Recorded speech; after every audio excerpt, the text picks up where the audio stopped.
Welcome back to Veterans Forum, a program by veterans, about veterans, for veterans and their families. I'm your co-host, Bob West, with Ray Chattery and Jerry Devlin. Our goal is to provide you and your family with important information about legislation, benefits, support, and activities important to you and your family by interviewing leaders in our community. Jerry, who do we have with us today? We're really very fortunate tonight to have with us the new Veterans Affairs Coordinator for Prince George's County. As we've said many times in this show, that Prince George's County has the largest number of veterans of any subdivision in the state, and that County Executive Sharon Baker had pledged to have a full-time coordinator, and Mr. Cutler, he's our man.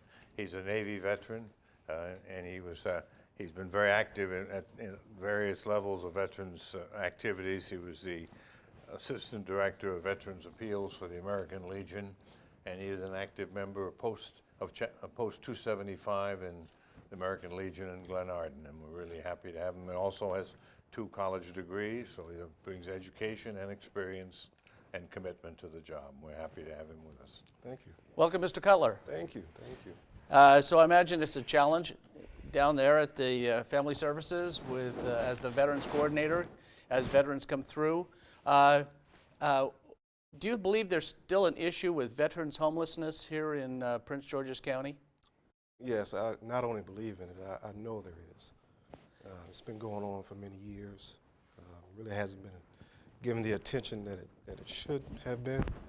No one has really pinpointed the exact reasons why a veteran becomes homeless in the first place, especially when we bring so many skills to the table, that the workforce could utilize. But however, some major contributing factors could be, lack of jobs, for one, lack of a decent transition back into society, for 2, encounters with the criminal justice system, for 3, lack of housing, obviously, hence the reason why they're homeless, opportunities for housing, for 4. And I think if we concentrate on those areas, we can begin to clean up the problems that have always been there with homelessness.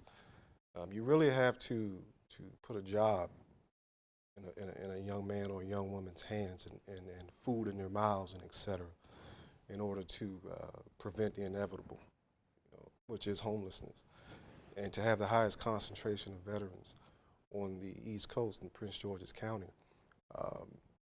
it's not a good thing if we don't pay attention to those issues, especially the transition portion for veterans and homelessness. I noticed that Secretary Owens, who's the Veterans Affairs Secretary for the state of Maryland, getting jobs for veterans is extremely important for him also. And we see it every once in a while in his email postings, about various employment opportunities. And I assume the county is integrated into that program some way to try to get veterans associated with these programs. Yes, it's definitely a county focus to get veterans employed, to keep veterans in the county, to keep veterans off the streets, to keep veterans out of the criminal justice system. I think that would be any jurisdiction's forte, if you will, or focus point, is to keep veterans employed. Actually, our economic development corporation arm in the county is partnered with the State Department of Labor in Maryland and providing those services specifically for veterans in the county. Now, how do you find homeless veterans? Do they come to Family Services? Is there an outreach program to the homeless? How does that work? All of the above. There was just recently a point-in-time survey done, I believe, back on January 16th of this year, where we actually went to the churches and went out into the woods, into the streets, to just see who's homeless, number 1, and then 2, what is their status? So, part of general population, as I say, or are they a part of the veterans community? But I often find myself sitting across from veterans who just wander into the office, who's looking for help. And I have to add this in there, is that in those veterans who are just walking into my office looking for help, they come from all different backgrounds. It's not the classic picture that comes to mind of drug and alcohol abuse and criminal justice systems and et cetera. I get veterans who are educated, who are educators, who have just gotten off path or who've been diagnosed with terminal illnesses and et cetera, who simply have nowhere to go. Jerry, you've been involved not only as a judge, but also in the criminal justice system where Prince George's County is working on a veterans court. Right, Judge Tillison Adams is the administrative judge of our circuit court, and she's been from the very beginning, has been a champion of the veterans court. I kind of think it ought to be in the district court, but that's another, because the kind of offenses that veterans are, I mean, you can't do much with murderers and robbers and rapists, but the driving without a license and some of the disorderly conduct type things, they sort of lend themselves to the district court, and I wish we would do more in that, you know. Administratively, how are you set up? Because the three of us were at one time or another on the Veterans Committee, and who do you report to, and how does it work? Well, the Office of Veterans Affairs falls underneath the Department of Family Services, which is run by Mrs. Ilana Bilan Butler. And we have, I believe, 4 other divisions besides my own, which actually falls underneath the Office of the Director. That's Children, Youth, and Families, Domestic Violence, Management Services, and Seniors, Aging. So that's how we're pretty much set up. And do you have any ties with the legislative delegation? No. And when we think of homeless, most of the time we think of men being homeless. But my idea is there's probably some women veterans that are also homeless, and maybe even with children. Does that happen very often? I've run across a number of women veterans who are homeless, but however, none with children. Not that I know of this far. So more so women than men, actually, to be honest with you. I don't know why, I can only speculate, but I believe that it's more so of a pride thing with the men, but the women are coming in and trying to get the help that they need. Now, are these veterans with people with ties to Prince George's County, or did they happen to get discharged in this area, or how does that work? Well, I haven't had the opportunity to get into too many specifics as to how they wound up here. But regardless, they're inside of our borders, and if I were to make it a justified assumption, I would have to say they have some familial ties, just discharge ties with Prince George's County, and decided to have them here. And what kind of difficulties are you having engaging with younger veterans? Because that's one of the issues that we have with our service organizations, is trying to get younger veterans involved in our service organizations too, and let them know about the benefits and programs that are available to them and their families. So how are you doing this outreach for younger veterans? Well, if you guys are admitting that you have difficulties as well, I guess I'll give you a few pointers. That's a good idea. I've developed a great relationship with the Prince George's County Community College Veterans Club in their Upward Bound program, and they have over 2,000 young veterans on that campus. And I'll tell you, approaching them is no different than approaching you guys. You guys, we like consistency as veterans. We like to vet you, no pun intended. All right, we want to see somebody who's going to walk the walk. I've made myself available in body and in an ear to listen to their needs. And with that, to them, I'm considered an older veteran. To you guys, I'm considered a younger veteran, okay? So they want you to show up. You make diligent efforts, consistent efforts, and they're gonna come out and see what's going on, because inside, just like the rest of us, they want to get involved. They want to be involved and help solve some of these issues. Well, we're a little bit fortunate in that Bowie State is right here in Bowie. Yes. And I have gone over there and I've spoken to, well, there's actually 2 groups, which is basically the counselor who helps veterans who have served and are coming to Bowie State and enrolling as students. So there's one coordinator for that. And then they have the Army ROTC program at Bowie State, and those are for young men and women who are considering a career in the military. Well, it's the Army, but I mean we'll forgive them for that. But at least it's a career in the service. Right. So I've gone over to various forums that they have and have tried to be welcoming. But once again, you know, it's just trying to get them out and aware of what we have available. You know, to Bob, them. I got to tell you, it's going to take some serious effort. You know, I moved places last November. I think November, December. And a Veterans Club meeting came up. They meet the third Wednesday of every month. And I was moving that Wednesday. I'd taken off work and everything. And I forgot about the meeting up until like the last 2 hours before the meeting happened. I had to make a choice. I'm new to these guys. I told them that I would be there. I was dirty, stinking, clothes on and everything. And I still showed up at that meeting. And they appreciated that. And in return, they've been partnershiping with the Veterans Office in the county in numerous ways, from great newsletters to fantastic panel discussions to showing up at the Veterans Commission's meeting. You know, you may not get what you want the first time, go back again and again, and with each time have an open heart and an open ear, because it's truly going to be the older ones of us to pull everybody else forward and keep things consistent. Have you been to Bowie State University? 'Cause they have a student veterans group over there.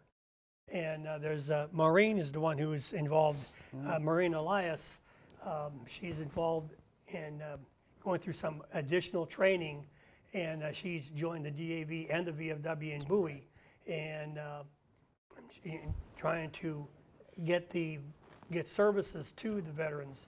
And in fact, the DAV service van the mobile service van actually went to, instead of coming to DAV, our chapter home, they actually went to the Bowie State and set up their mobile service van for anybody who wants to put in a claim. In other words, these are the military that they already put 4, 5, 6 years in that might have service-connected disabilities. All right. And they were happening. So this is something that you might want to do, is make your contact, since it is Prince George's County. Yes.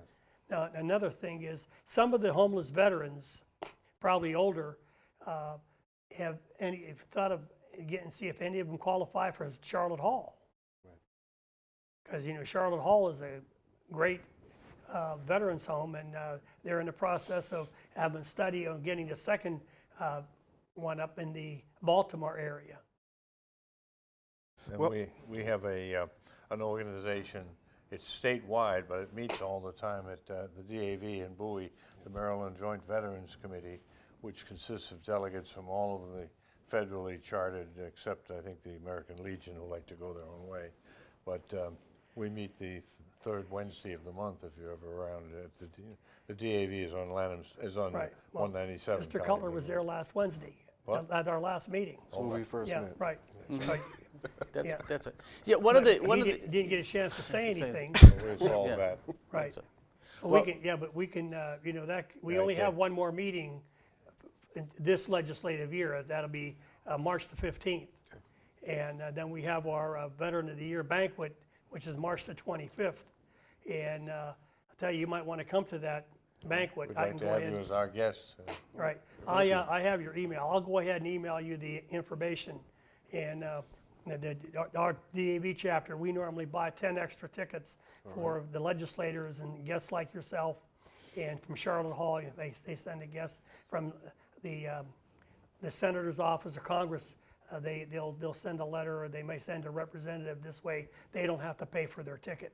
And the Chapter 7 here in Bowie, we're really nice, since we meet in Crofton at the Bowie Elks. Yeah. It's So a very easy trip. And Secretary Owens is going to be the guest speaker. Okay. So that'd be great. And you might want to talk to the director of Family Services. This may be a very good learning experience. Really, to there has been find very, out. very poor coordination with the Veterans Committee and the veterans organizations in the county. It really has degenerated over recent years. Right. Now, have you seen the difference between Vietnam-era veterans and the more recent Iraqi, Afghanistan veterans? They're younger. The World War I. That's what, You know, Somewhat more. older. Yes, there is a difference in the way that the Vietnam veterans see themselves. Um, you know, Vietnam was an unpopular war, very unpopular, and instead of for the problems being taken out where they should have been taken out, you know, with our elected officials and et cetera, they were taken out on the service members who fought in the war. They were treated very badly. And with that, I think any person being treated badly would lash out in some way or in some form or fashion become indignant about the whole ordeal. That's what I get most of all from Vietnam veterans, unlike the Afghan and Iraq war veterans, where I think that, you know, the politics and the social norms has changed over those 40 plus years to a point now where the Afghan and the Iraqi veterans are coming back to, first of all, a society that welcomes them, programs and institutions in place to help with a healthy and smooth transition. Things are in place. Folks from the Vietnam era didn't have that. You came back to where you were taken from, sometimes arbitrarily, okay? Came back in a dilapidated state mentally, thrown into a dilapidated area, drugs and alcohol. You know the stories there. But I have to say that for the Vietnam veterans, in their fight for their own recognition, helped pave the way for the recognition that the Iraq war veterans and the Afghan veterans are receiving, and all of the focus that the veterans population as a whole is receiving now from the public. So, I mean, through the Vietnam era suffering, there came something better for the future generations. So I am proud of that. Now, have you through family services or the Commission for Veterans or whatever, have thought about having a really good stand down? Are you familiar with stand down? Yes, yes. That might be a good way to get the word out, to get these guys off of the street to come in, and get the VA involved, and get the state, the Secretary Owens' office involved, and get a lot of the service organizations to come in there, and as I say, there's an actual program, and the federal government is also involved in that, to go ahead and set it up somewhere like Prince George's Community College or even Bowie State, somewhere where they have a large auditorium, showers, stuff like that. And I'll tell you, that might be a great way to go ahead and get the people off of the street to find out who they are and such. Because when the DAVs held it and the VFWs held it at the state level, it's been very, very successful. Now, the two that they had was up in the Baltimore area. In fact, they had one on one of the ships, Navy ships up there that was in the harbor. Well, I have to tell you, and to our county executives' credit, through the Department of Social Services, we just had a stand down at the Wayne Carrick Center. It's huge. There were thousands of homeless veterans there and homeless people in general. It's really amazing. I'm commander of the Chapter 7 and Bob's commander of the VFW. We didn't know about it. Well, that'll change from here on out. And I say, here we are. There's 4 major organizations in Bowie. Okay. We're very active. 2 of us have chapter homes, the American Legion 66 on Old Laurel Bowie Road, and us, we're right there on Laurel Bowie Road near Bowie State University. Yes. And the VFW and the Marine Corps League also meet at the DAV. And then, but as to say, we're both commanders of the 2 major organizations, and we didn't know about it. If you get the information to us, we'll make sure it gets out into the community. Right. What do you think is the most important issue facing Prince George's County veterans, the veteran population? Most important issue, I will have to expand that to include 2 more. They're going to be disability claims, access to the prosecution of those claims, homelessness, and homelessness, retirement, and health care. Those are the 3 most important issues, I think, that are on the minds of the Prince George's County veterans. Disability claims, I mean, it goes without saying. You know, you do basic training, you could come out with some type of injury, you know, and if there's treatment out there on the table, and if there's monetary compensation on the table, then that's going to be on the veterans' minds.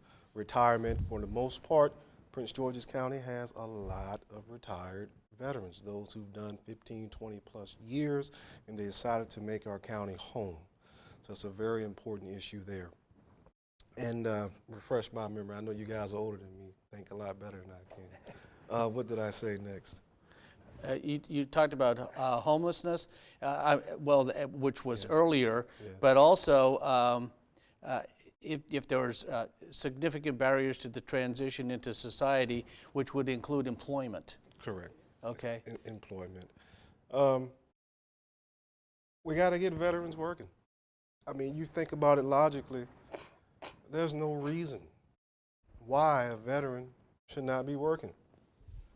I mean, the military is a microcosm of every single private industry out here in our society. We can do anything. We can manage it, we can manufacture it, we can produce it, and society has a demand for it. So there's no reason why veterans are working, only if that particular veteran does not want to work. And I haven't ran across that case yet. So we've got to get veterans working. I think it's a win-win there. One of the things we've been trying to do, of course, those of us who served initially 4 years and got out, when we got our discharge, we couldn't get off the base fast enough, most of us. And the other thing, too, is it was sort of like you had to go through the checklist. You know, one of the checklists was going to the clinic. I'm fine, just sign here, I'm getting off the base. And I know that. I mean, I did that initially. And so what you forget about is when you get old and gray, that some of those injuries come back and haunt you. Oh, yeah. And one of the questions I always ask veterans, are you signed up with the Veterans Administration? And a lot of times it's no. Well, you need to do that, you know, initially. Make a claim of something, you know, just to get into the system, because you're going to appreciate it a lot later. Because how often do we see people who have some sort of a health issue that's really tied back to the military, or even worse, if they pass away and you're trying to get a DD 214 or something, you know, the spouse is trying to get it so that they can get benefits, either burial benefits or death benefits. It's extremely difficult. So one of the things that I always talk about is talking about, well, you have benefits coming, you know, you need to find out about them, and the one way you can do that is come to one of the service organizations. And the DAV, although all of us have some sort of service officers, the DAV in Bowie, they have a service officer on Tuesday evenings. What's going to be, go to Monday, but it's Monday still evening, Tuesday. 7 to 9, no appointment, and you can show up at the DAV, and there'll be a qualified service officer. They go through extensive training to help people get the benefits that they deserve. And so this is one of the things that we can kind of help the county in.